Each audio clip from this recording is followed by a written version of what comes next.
Assalamualaikum warahmatullahi wabarakatuh. Alhamdulillahirabbil alamin wassalatu wassalamu ala asrofil anbiya'i wal mursalin wa ala alihi wa sahbihi rasulillahi ajmain. Amma ba'du. Salat bersertakan salam tak lupa pula kita panjatkan kepada Nabi besar kita Nabi Muhammad sallallahu alaihi wasallam dengan melafalkan Allahumma shalli ala Muhammad wa ala ali Muhammad. Baiklah, di sini yang terhormat kepada Ibu Profesor Nurhizrah Gistituati MHZ. Selanjutnya izinkan saya memperkenalkan diri. Perkenalkan, nama saya Fatia Rahma dengan NIM 22002017. Nah, di sini saya akan memaparkan materi pada pertemuan keempat. Baiklah, materi yang pertama yaitu mengenai dasar-dasar pengambilan keputusan. Menurut George R. Terry, bahwa dasar pengambilan keputusan dapat digolongkan dalam 5 golongan. Adapun kelima golongan tersebut yaitu yang pertama intuisi. Intuisi yaitu memiliki sifat yang subjektif sehingga mudah terkena pengaruh. Yang kedua pengalaman. Jika kita memiliki pengalaman, maka akan lebih mudah untuk memperkirakan keadaan suatu dan dapat memperhitungkan untung rugi atau baik buruknya sebuah keputusan tersebut. Yang ketiga adalah fakta. Jika kita memiliki fakta, maka orang akan lebih percaya kepada keputusan yang kita ambil. Yang keempat, wewenang.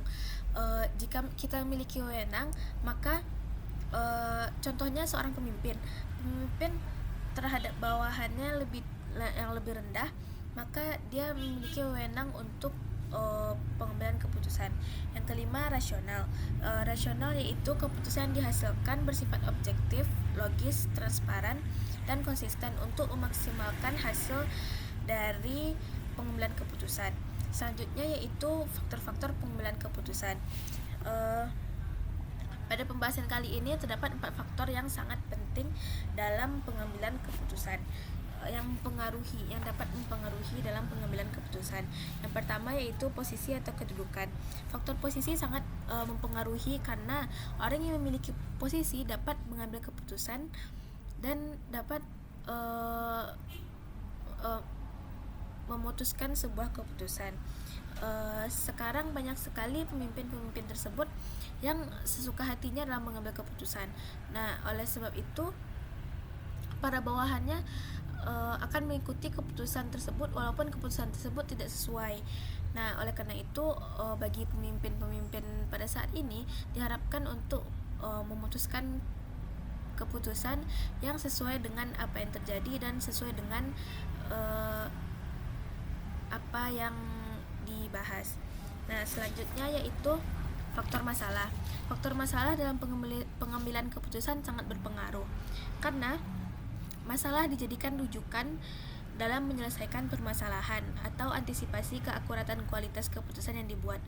Bahkan diharapkan dari keputusan yang dibuat mampu melihat masalah yang akan muncul dan dampak masalah yang timbul, bahkan masalah tersebut sekaligus dapat diselesaikan. Nah, selanjutnya situasi dan kondisi. Faktor situasi dan kondisi sangat mempengaruhi dalam pengambilan keputusan karena sangat rentan dengan kualitas keputusan yang dikeluarkan. Contohnya pada saat kenaikan bahan bakar minyak sangat tidak tepat para produsen kendaraan meningkat produksinya, hingga momentum dan situasi tersebut tidak mendukung. Selanjutnya tujuan. Faktor tujuan dalam pengambilan keputusan sangat jelas dan menjadi sangat pokok. Sebab keputusan tidak didasari sebuah tujuan, maka keputusan tersebut akan mengambang atau tidak jelas untuk apanya. Nah, namun dalam berbagai keputusan yang pernah ada, rata-rata menempatkan tujuan menjadi faktor utama, baik tujuan yang mengarah pada hal negatif atau hal positif pada organisasi.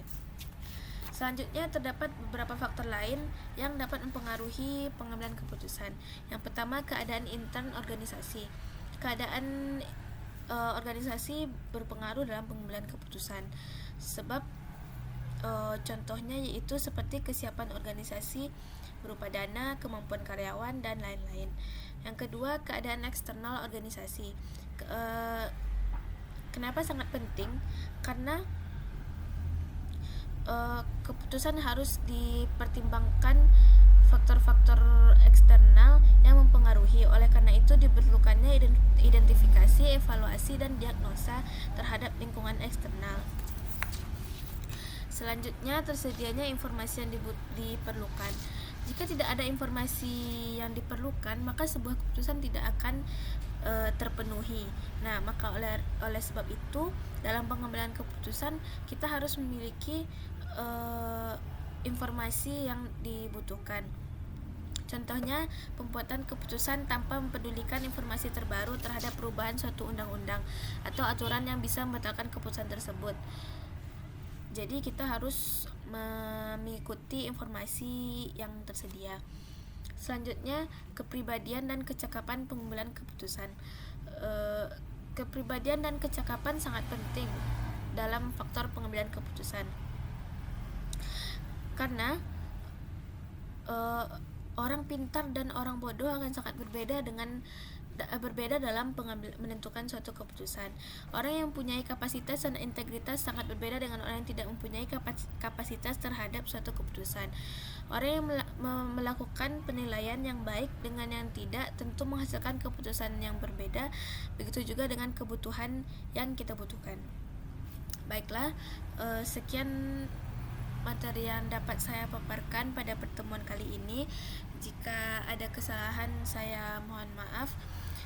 Saya tutup. Assalamualaikum warahmatullahi wabarakatuh.